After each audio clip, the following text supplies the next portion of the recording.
नमस्कार, daily line के news file bulletin में आपका स्वागत है। मेरा नाम प्रशांत है। इस बुलेटिन में हम आपको बताएंगे कोर्ट ने शराब घोटाले में गिरफ्तार अरविंद केजरीवाल को कितने दिनों की रिमांड पर भेजा है और बताएंगे केजरीवाल की गिरफ्तारी के विरोध में कहां-कहां आज आम आदमी पार्टी प्रदर्शन करने वाली है। और इसके अलावा जानेंगे लोकसभा चुनाव को लेकर के बीजेपी की चौथी लिस्ट में कौन कौन से अहम उम्मीदवारों के नाम हैं, किन किन राज्यों के उम्मीदवारों के नाम शामिल हैं।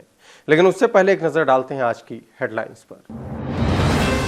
ईडी को मिली केजरीवाल की 6 दिन की रिमांड, 28 मार्च तक हिरासत में है केजरीवाल, बोले जेल से चलाऊंगा सरकार। केजरीवाल की गिरफ्तारी के विरोध में आप नेताओं का विरोध प्रदर्शन आज, इंडिया गठबंधन के कई नेता भी शामिल। लोकसभा चुनाव को लेकर बीजेपी की चौथी लिस्ट जारी, तमिलनाडु की 14 सीटों पर कैंडिडेट्स के नामों का ऐलान। तमिलनाडु के राज्यपाल आर.एन. रवि ने पोनमुडी को दिलाई शपथ, सुप्रीम कोर्ट की फटकार के बाद गवर्नर ने डीएम के नेता को दिलाई पद और गोपनीयता की शपथ।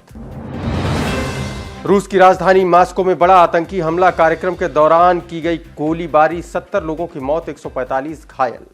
और अब शुरुआत करते हैं आज की बड़ी और अहम खबरों की।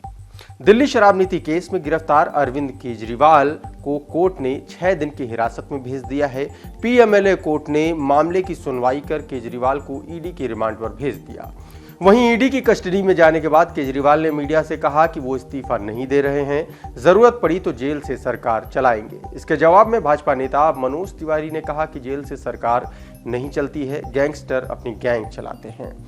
उधर स्मृति ईरानी ने बताया कि कोर्ट में ईडी की तरफ से फैक्ट रखे गए कि कुछ खास कंपनियों ने शराब नीति बनाई, तो दिल्ली के मुख्यमंत्री के किसी भी वकील ने इसका खंडन नहीं किया।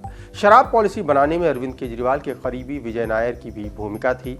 स्मृति ने आगे कहा कि कोर्ट में कुछ बैंक ट्रांजैक्शन का भी उल्लेख हुआ है, इसका भी केजरीवाल के वकीलों ने खंडन नहीं किया। वहीं आज सुबह आम आदमी पार्टी के एक और नेता के घर पर ईडी की रेड डाली गई।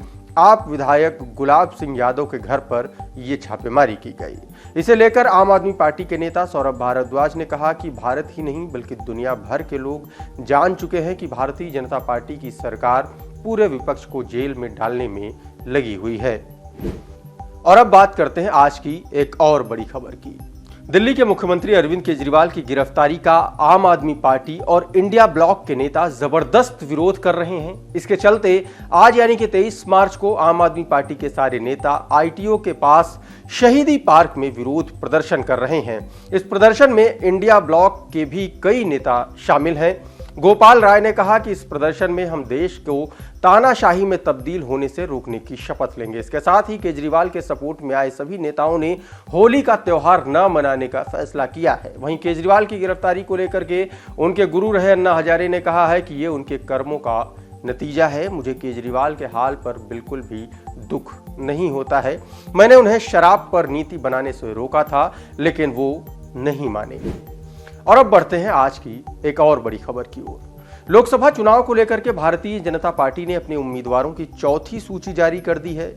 पार्टी ने तमिलनाडु की 14 लोकसभा सीटों पर अपने कैंडिडेट्स के नामों का ऐलान कर दिया है। वहीं पुडुचेरी की एक सीट पर राज्य के गृह मंत्री नमिस्वायम को मौका दिया गया है। इससे पहले बीजेपी की तीसरी लिस्ट में तमिलनाडु के 9 उम्मीदवारों के नामों का ऐलान किया गया था। और अब बढ़ते हैं आज की एक और बड़ी खबर की ओर। द्रविड़ मुनेत्र कड़गम यानी कि डीएमके के नेता के पोनमुडी ने 22 मार्च को दोबारा मंत्री पद की शपथ ले ली है। सुप्रीम कोर्ट के आदेश के बाद तमिलनाडु के राज्यपाल आर.एन. रवि ने पोनमुडी को शपथ दिलाई। दरअसल पोनमुडी को ट्रायल कोर्ट ने भ्रष्टाचार के एक मामले में दोषी पाया था। ट्रायल कोर्ट के फैसले के खिलाफ तमिलनाडु की सरकार सुप्रीम कोर्ट चली गई थी, जहां कोर्ट ने उनकी सजा पर रोक लगा दी थी। राज्य सरकार ने पोनमुडी को विधायक पद पर बहाल कर दिया था, लेकिन राज्यपाल उन्हें फिर से शपथ नहीं दिला रहे थे और इस पर सुप्रीम कोर्ट ने राज्यपाल रवि को आदेश दिया था कि पोनमुडी को मंत्री बनाया जाए, लेकिन इसके बाद भी गवर्नर आर.एन. रवि उन्हें शपथ नहीं दिला रहे थे। वहीं 21 मार्च को सुप्रीम कोर्ट की फटकार के बाद 22 मार्च को गवर्नर रवि ने उन्हें मंत्री पद की शपथ दिलाई। और अब बढ़ते हैं आज की एक और बड़ी खबर की ओर। मॉस्को के क्रोकट कॉन्सर्ट हॉल में हुई गोलीबारी में अब तक 60 लोगों की मौत हो चुकी है, जबकि 145 लोग घायल हैं। जानकारी के मुताबिक इस हमले की आतंकी संगठन Islamic state of Syria and Iraq यानी कि ISIS ने जिम्मेदारी ली है। बता दें कि जब यह हमला हुआ तो कॉन्सर्ट हॉल में एक कार्यक्रम चल रहा था और इस दौरान सैकड़ों लोग मौजूद थे। वहीं इस हमले की प्रधानमंत्री नरेंद्र मोदी समेत दुनिया भर के तमाम राष्ट्राध्यक्षों ने निंदा की है और रूस के प्रति अपनी संवेदना व्यक्त की है। आज के मॉर्निंग के इस न्यूज फाइल के बुलेटिन में फिलहाल इतना ही, लेकिन आप बने रहिए डेली लाइन के साथ।